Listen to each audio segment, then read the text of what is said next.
Piotr Tolstoï, bonjour et merci d'avoir accepté cet entretien. Je rappelle que vous êtes vice-président de la Douma, du Parlement russe. Vous êtes également ici le chef de la délégation des parlementaires russes à l'Assemblée parlementaire du Conseil de l'Europe. En 2014, à la suite de l'annexion de la Crimée par la Russie, l'Assemblée parlementaire avait retiré le droit de vote aux députés russes, suite à quoi la délégation russe avait quitté, tout simplement, boycotté l'Assemblée parlementaire du Conseil de l'Europe. Aujourd'hui, vous y revenez. J'allais dire, qu'est-ce qui fait que vous y revenez aujourd'hui?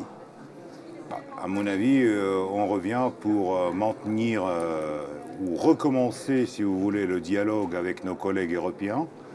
Et on revient parce que les changements du règlement de l'Assemblée nous retournent la possibilité de voter, de représenter notre pays, de prendre la parole, donc d'être là en plan compétence, en plan délégation. Mais maintenant, il y a beaucoup de choses qui dépendent de la procédure.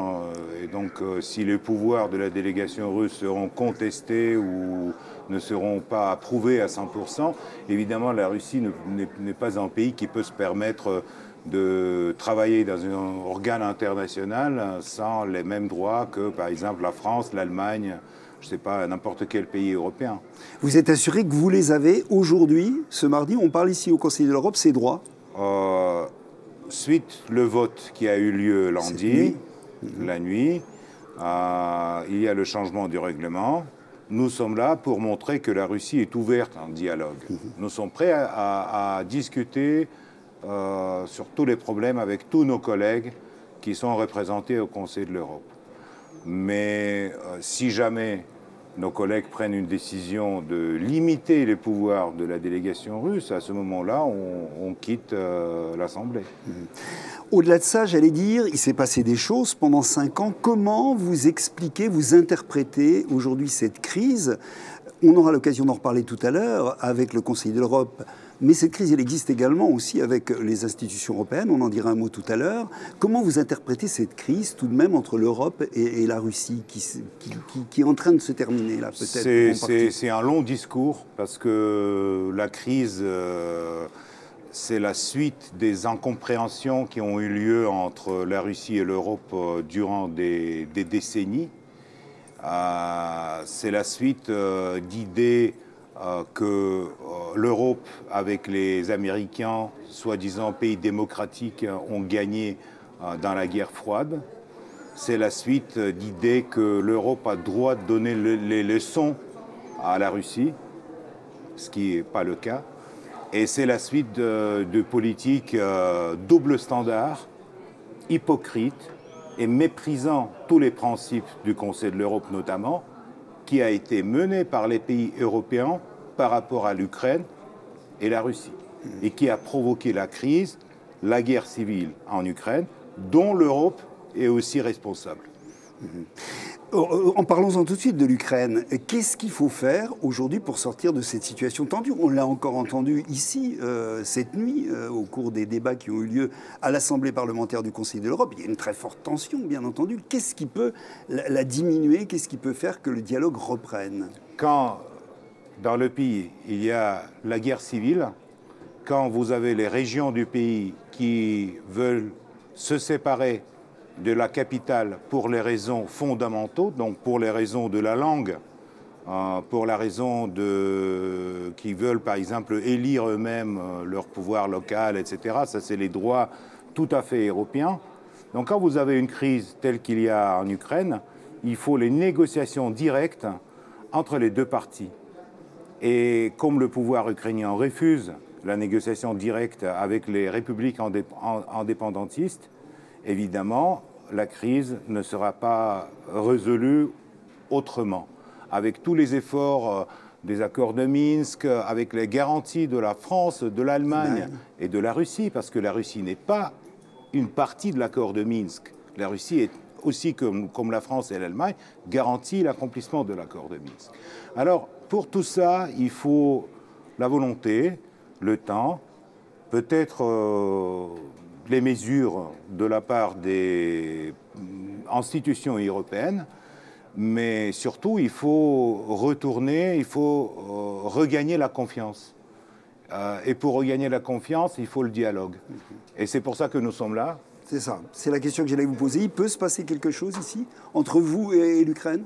Entre nous et l'Ukraine, et les Ukrainiens, non. Tout simplement. Entre nous et l'Ukraine, non, parce qu'aujourd'hui, nos collègues ukrainiens se comportent comme si ils sont, je ne sais pas, une femme trompée. Donc, ils crient, ils insultent la délégation russe et ils menacent physiquement à des députés russes. Aujourd'hui, la tension est telle que les négociations directes ne peuvent pas avoir lieu. Et en plus, la Russie n'est pas, comme j'ai expliqué, n'est pas une partie du conflit. Donc les Ukrainiens, il faut qu'ils parlent avec les Russes qui habitent en Ukraine et qui, l'Occident, avec les clichés hypocrites qui existent, appelle russophones. Donc moi, j'aimerais bien voir s'il y avait 20 millions des Français qui habitaient quelque part ailleurs et dont les droits fondamentaux étaient supprimés comme ça a eu lieu avec les Russes en Ukraine. Quelle sera la réaction de la France? Je vous assure que nous, on a aussi des questions à poser à l'Assemblée, notamment sur tout ce qui s'est passé à l'Odessa, avec plus de 100 personnes brûlées vivants. On a des questions à poser sur la position de l'Ukraine par rapport à l'Église orthodoxe russe. On a plein de dossiers, mais pour que ça soit examiné, pour que ça soit discuté, on a besoin d'avoir ici cette possibilité. Nous sommes là pour ça et pour améliorer le climat de confiance en Europe en général. C'est ça. Mais si on croit qu'on est là avec quelles conditions? Non. Non, parce que si on prend... Vous permettez, je prends votre je vous en feuille. prie. Je n'en ai pas besoin. Parce que c'est très, très simple. Hein. Donc, je déchire en petits morceaux comme ça. Ça, c'est l'Europe occidentale. Et ça, c'est la Russie. C'est plus ou moins clair. Donc, quand on dit l'Europe, l'Europe, l'Europe, et la Russie, Russie, Russie, donc il faut bien comprendre que la Russie, c'est le plus grand pays européen. Et sans la Russie, on ne peut pas résoudre aucune question en Europe. Et s'il y a les optimistes qui peuvent le faire, ça amène malheureusement à la guerre civile en Ukraine et à la décomposition d'un pays souverain, qui est le cas avec l'Ukraine. Votre retour, je reviens à cette question, votre retour ici au Conseil de l'Europe, vous pensez que c'est un pas, ça peut être le début d'un nouveau départ? Vous avez des détracteurs dans toute l'Europe, on le disait tout à l'heure. Récemment, les sanctions contre la Russie ont été repoussées, reconduites par la Commission européenne. Le Parlement européen, en mars, a voté une résolution qui était très clairement défavorable à la Russie. Vous pensez qu'à partir de ce point, à partir de ce qui se passe là aujourd'hui, on peut commencer à renouer des liens de confiance, comme vous le dites, entre la Russie et l'Europe en règle générale? Écoutez, pour nous, les sanctions européennes, nous, on a perdu à peu près 50 milliards d'euros. L'Europe a perdu 250 milliards d'euros. Les États-Unis, 17 milliards de dollars.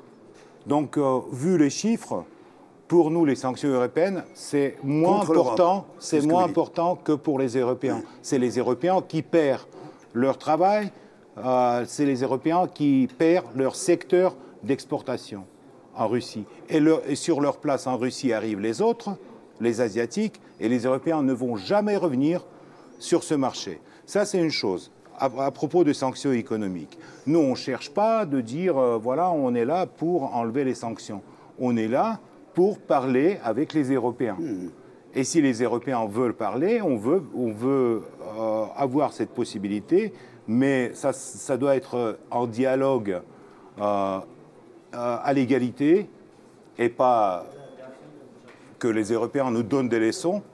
Et ça doit être en dialogue avec respect et pas la possibilité des députés ukrainiens d'insulter les députés russes. L'Assemblée n'est pas pour ça. Puisqu'on parle d'économie, puisqu'on parle d'argent, en 2017, la Russie a cessé de payer sa contribution financière au Conseil de l'Europe. Vous allez repayer cette contribution financière et repayer les années qui n'ont pas été payées? Comment vont se passer les choses? D'abord, personne ne paye le billet au cinéma quand on ne va pas regarder le film.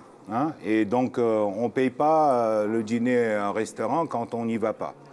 Ça, c'est la première chose. La deuxième chose, c'est qu'on a déjà dit que si les pouvoirs de la délégation russe seront pleinement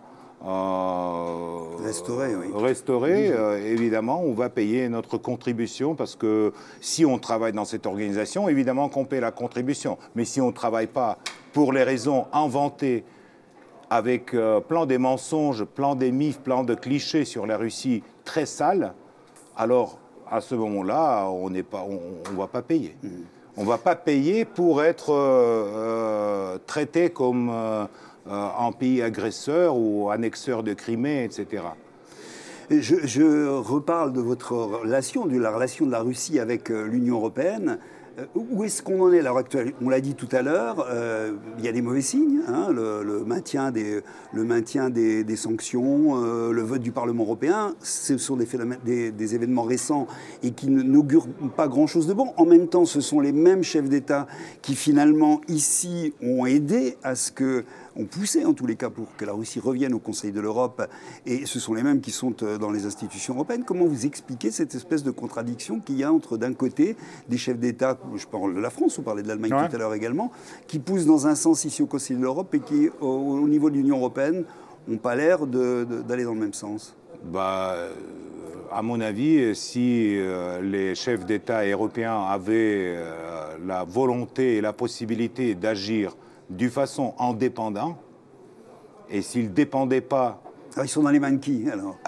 Ils dépendent des États-Unis aujourd'hui. Ils dépendent des États-Unis parce que vous avez des économies très liées avec les Américains. Et il y a des liens financiers, économiques, il y a toujours cette solidarité atlantique et tout. Donc, si vous avez eu la souveraineté de prendre les décisions sur la scène internationale, évidemment, l'Europe ne va pas se tirer dans la jambe, comme aujourd'hui avec les sanctions anti-russes. Évidemment, l'Europe était autrement constituée. Et évidemment que les Américains et les Chinois, ils savent bien que si jamais l'Europe avec la Russie serait ensemble, ça serait une puissance beaucoup plus importante et qui pourrait faire plein de choses. Nous, ça c'est le choix des Européens. Moi, je ne peux pas commenter le choix des députés du Parlement européen. S'ils ont décidé comme ça serait comme ça. Mais savez qu'on ne peut pas faire une bonne mine quand il y a la guerre économique contre votre pays. On ne peut pas être très amis. En même temps, donc c'est la façon de voir les choses un peu bizarre. Parce qu'on dit, voilà, on est pour que vous travailliez avec nous, mais en même temps, on va vous faire du mal dans le domaine économique. Non, ça ne va pas. On sent chez vous ce sentiment, effectivement, que l'Europe est injuste, finalement, avec la Russie. C'est ce que vous êtes en train de nous dire. L'Europe est injuste, mais l'Europe était impuissante d'agir autrement. C'est ça ce que je veux dire. C'est que, malheureusement, si Macron, Merkel ou les autres politiciens européens avaient le même poids qu'à l'époque avait, je ne sais pas, De Gaulle ou Helmut Kohl, la situation n'était pas comme ça. Si les Européens tenaient ces promesses, la situation n'était pas comme ça. Si les Européens écoutaient la Russie au moment quand ils ont déclaré l'association avec l'Ukraine, la situation n'était pas comme ça. Si les Européens n'ont pas soutenu le coup d'État à Kiev, le Maïdan en 2014, la situation n'était pas comme ça. Et donc, malheureusement, mon pays, il agit de façon réactive, tandis qu'on pourrait faire autre chose. Et si on agissait autrement, on ne discutait pas ici l'intégrité de l'Ukraine, par exemple. Piotr Tolstoï, vous parlez parfaitement français. Vous sentez, vous avez vécu ici, en France, vous vous sentez totalement européen? J'ai vécu dans les plusieurs pays en Europe. Mais aussi en France. Mais je me sens totalement russe. Ouais. Et je suis là, et je parle français pour mon pays. Et parce que je suis sûr et certain que sans la Russie, l'Europe n'ira pas loin. Et sans la Russie, on ne pourrait pas résoudre aucun problème. Donc nous sommes là pour ça. Je voudrais poser une dernière question, plus personnellement, enfin, qui intéresse ceux qui nous regardent.